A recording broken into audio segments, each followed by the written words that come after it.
Hi friends, कैसे हैं आप सारे लोग। उम्मीद करते हैं अच्छे होंगे, स्वस्थ होंगे और अपनी तैयारी को और बेहतर करने का प्रयास कर रहे होंगे। सभी का स्वागत है मगध जोन एजुकेशन में। दोस्तों, जैसा कि मैंने पिछले वीडियो में आपको वादा किया था कि मैं लूसेंट का सीरीज में स्टार्ट कर रहा हूं और लूसेंट हर जगह और सभी बच्चे पढ़ रहे हैं। तो लूसेंट एक बहुत ही बेसिक और बहुत ही महत्वपूर्ण पुस्तक है किसी भी कंपटीशन के लिए। यहाँ तक के कि बीपीएससी में 70% तक लूसेंट आपका जो है कवर कर लेता है, करंट को अगर हटा दे तो दोस्तों इसी उद्देश्य से कि सभी एग्ज़ाम में आपका अधिक से अधिक क्वेश्चन आप सॉल्व कर पाएँ, तो इन्हीं सब छोटी छोटी बातों को देखते हुए मैंने जो पिछला वीडियो में कहा था उसको मैं पूरा कर रहा हूँ। और मैं लूसेंट का न तो आपको क्वेश्चन बनाना है, न तो क्वेश्चन आपको लिखना है। मैं खुद वो काम करूँगा आपके लिए। मैं क्वेश्चन खुद मैं पढ़ूँगा, मैं खुद बनाऊँगा, मैं खुद लिखूँगा। आपको दोस्तों सिर्फ और सिर्फ सुनना है। तो क्या आप बिल्कुल सुन सकते हैं ना दोस्तों? मैं ऐसा उम्मीद करता हूँ कि आप निश्चित तौर पे सुनेंगे। इसी आशा के साथ मैं आपके लिए यह वीडियो बना रहा हूँ।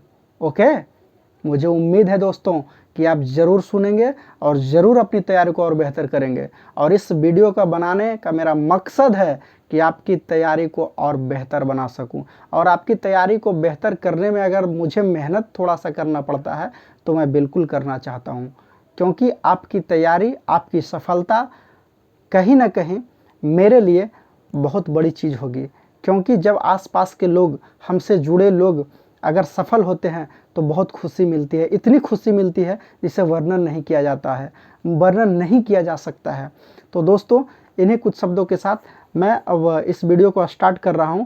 तो आज का जो ये सीरीज है, आज का जो ये टॉपिक है लूसेंट का, जो है वो है आधुनिक भारत। क्या है? वो है आधुनिक भारत। और इस आधुनिक भारत में जो पहला जो बिंदु है, जो पहला जो चैप्टर है, वो है उत्तरकालीन मुगल सम्राट। क्या है?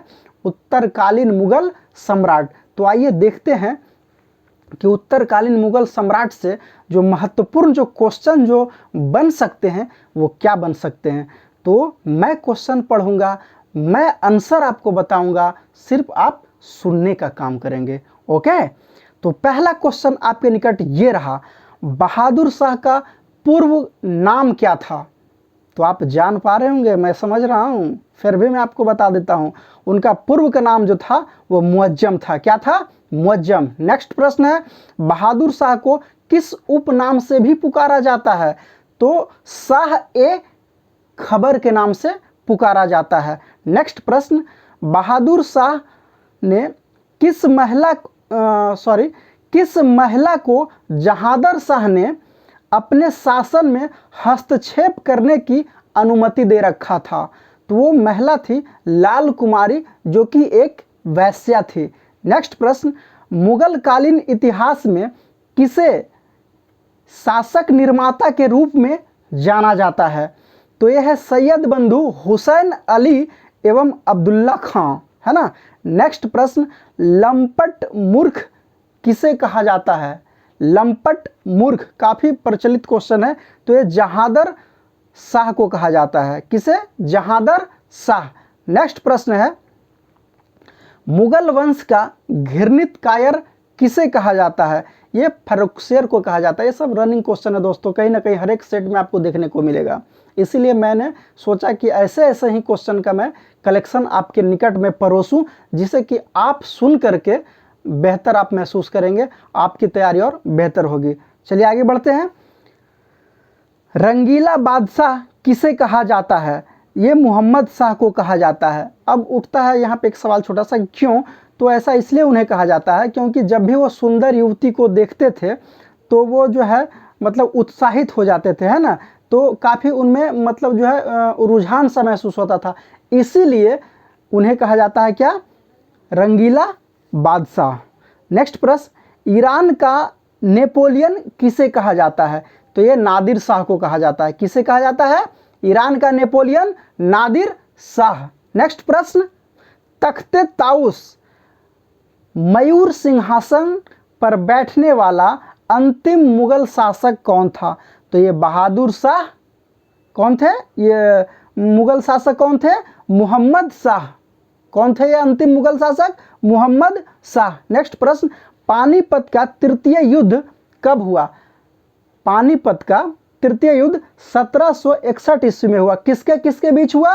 तो ये मराठा एवं अहमद शाह अब्दाली के सेना के बीच हुआ है ना, जिसमें मराठा की हार हुई।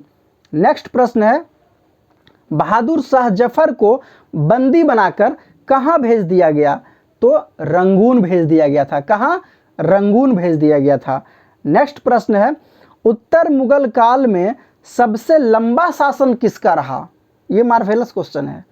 तो शाह आलम द्वितीय का रहा, जो 1759 से लेकर के 1806 ईस्वी तक के रहा। ओके फ्रेंड्स, अब इसी आधुनिक भारत में दूसरा चैप्टर मैं स्टार्ट कर रहा हूं, जो है भारत में यूरोपीय व्यापारिक कंपनियों का आगमन। तो अब यूरोपीय व्यापारिक कंपनियों के आगमन से रिलेटेड मैं कुछ क्वेश्चन को मैं देखूंगा, जो अक्सर सेट में देखने को मिलता है। बहुत ही इंपॉर्टेंट प्रश्न है, आइए उसे देखते हैं। तो पहला क्वेश्चन है, वास्को डी गामा भारत कब आया था?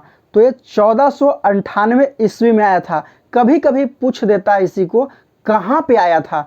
तो ये कालीकट, कहाँ पे? कालीकट पे आया था, और ये 17 मई को आया था। नेक्स्ट प्रश्न है, भारत एवं यूरोप के बीच नए समुद्री मार्ग की खोज किसने की थी? तो ये वास्को डी गामा ही ने किया था 1498 में। नेक्स्ट प्रश्न है, इस यात्रा में डिगामा का सहयोग, यानी वास्को डी गामा का सहयोग किसने किया था? तो एक व्यापारी था जिसका नाम था अब्दुल मजीद। क्या था? अब्दुल मजीद। नेक्स्ट प्रश्न है, भारत में फर्स्ट पुर्तगाली वायसराय कौन बनकर आया था? तो ये फ्रांसिस्को द अल्मोड़ा था। क्या था? फ्रांसिस्को द अल्मोड़ा, है ना, जो कि 1505 में आया था। नेक्स्ट प्रश्न है, 1509 में भारत में पुर्तगालियों का वायसराय कौन बना? तो ये अल्फांसो द अल्बुकर्क बने थे, अल्बुकर्क। नेक्स्ट प्रश्न है, पुर्तगालियों ने अपनी पहली व्यापारिक कोठी कहाँ खोली थी? तो ये कोचीन में। कहाँ खोली थी? कोचीन में। नेक्स्ट प्रश्न है, पुर्तगालियों के बाद भारत में कौन आए? तो डच आए। और यहाँ पे मैं आपको बताना चाहूँगा कि अक्सर पूछता है कि पुर्तगाली डच में कि पहले कौन आए? तो पहले आए थे पुर्तगाली। पहले मतलब क्या हुआ? पूर्व। तो पूर्व आने की पुर्तगाली। जैसा कि मैं समझ रहा हूँ, मैं आपको समझाने का प्रयास कर रहा हूँ, हो सकता है इस चीज़ को किसी और तरीके से आप बनाए होंगे या समझ पा रहे होंगे, या फिर समझने के लिए आप चेष्टा कर रहे होंगे। तो मैंने जो समझा वो आपको मैं बताया। सॉरी। नेक्स्ट प्रश्न, पहला डच यात्री कौन था? तो कार्लेनियस हाउटमैन। कार्लेनियस हाउटमैन। नेक्स्ट प्रश्न है, डचों ने भारत में अपनी पहली व्यापारी कहाँ स्थापित किया? तो ये मसूलीपट्टनम में 1605 ईस्वी में किए थे, और दूसरी कोठी पुलिकट में किए थे। कहाँ? पुलिकट। नेक्स्ट प्रश्न है, किसने भारत में प्रथम बार औद्योगिक वेतनभोगी रखे? तो डच ने रखा था। किसने रखा था? डच ने रखा था। नेक्स्ट प्रश्न, डचों का पतन किस युद्ध से हुआ? पूछता है क्वेश्चन। तो ये वेदरा युद्ध से हुआ था। किस युद्ध से? वेदरा युद्ध से हुआ था। नेक्स्ट क्वेश्चन है, मुगल दरबार में जाने वाला प्रथम अंग्रेज कौन था? तो एक कैप्टन हॉकिंस थे। कौन थे? कैप्टन हॉकिंस थे। अब पूछ देता है कि मुगल दरबार में जो कैप्टन हॉकिंस गए थे तो किसके पास गए थे, मतलब वो मुगल शासक का नाम क्या था? तो वो जहांगीर के दरबार में गए थे। ओके, चलिए आगे बढ़ते हैं। भारत आने वाला पहला अंग्रेजी जहाज कौन सा था? तो ये रेड ड्रैगन था। कौन सा था? Red dragon. नेक्स्ट प्रश्न है, 1611 ईस्वी में अंग्रेजों ने सर्वप्रथम व्यापारिक कोठी कहाँ स्थापित की? तो ये मसूलीपट्टनम में किए थे। कहाँ किए थे? मसूलीपट्टनम में। नेक्स्ट प्रश्न है, भारत में फ्रांसीसियों की प्रथम कोठी कहाँ स्थापित किया गया था? तो ये सूरत में किया गया था। कहाँ किया गया था? सूरत में, और 1668 ईस्वी में किया गया था। नेक्स्ट प्रश्न है, पुर्तगाली ईस्ट इंडिया कंपनी की स्थापना कब हुई थी? तो ये 1498 ईस्वी में हुआ था। अंग्रेजी ईस्ट इंडिया कंपनी की स्थापना कब हुई थी? तो ये 1600 ईस्वी में हुआ था। डच ईस्ट इंडिया कंपनी की स्थापना कब हुई थी? तो 1602 ईस्वी में हुआ था। और नेक्स्ट है, डेनिश ईस्ट इंडिया कंपनी की स्थापना कब हुई थी? तो 1616 ईस्वी में। नेक्स्ट है फ्रांसीसी ईस्ट इंडिया कंपनी की स्थापना कब हुई थी? तो 1664 ईस्वी में हुई थी। और नेक्स्ट है स्वीडिश ईस्ट इंडिया कंपनी की स्थापना कब हुई थी? तो ये 1731 ईस्वी में हुई थी। नेक्स्ट क्वेश्चन है वांडीवास का युद्ध कब हुआ था? तो 1760 में हुआ था। नेक्स्ट क्वेश्चन है बंगाल के शासक शाह शुजा ने सर्वप्रथम 1651 ईस्वी में अंग्रेजों को व्यापारिक छूट की अनुमति दी, जिसे क्या कहते हैं? तो उसे निशान कहते हैं। क्या कहते हैं उसे? उसे निशान कहते हैं। तो डियर फ्रेंड्स, ये थे आधुनिक भारत के 2 टॉपिक से सिलेक्टेड क्वेश्चन जो आपकी तैयारी को और बेहतर बनाएगा, ऐसा मैं आशा करता हूं। और दोस्तों, तो अगर ये वीडियो आपको अच्छा लगा है तो बेशक आप इसे लाइक करें, इसे अपने दोस्तों के बीच शेयर करें, और अगर नए हैं तो सब्सक्राइब कर लें, और हमारा हर एक वीडियो का नोटिफिकेशन आप तक पहुंचता रहे, इसके लिए दोस्तों आप बेल घंटा को दबा लें। तो इसी शुभकामना के साथ मैं अपनी बातों को यहीं पे विराम देता हूं, और फिर मैं आपसे नेक्स्ट वीडियो में मिलता हूं। ओके, थैंक यू, जय हिंद दोस्तों।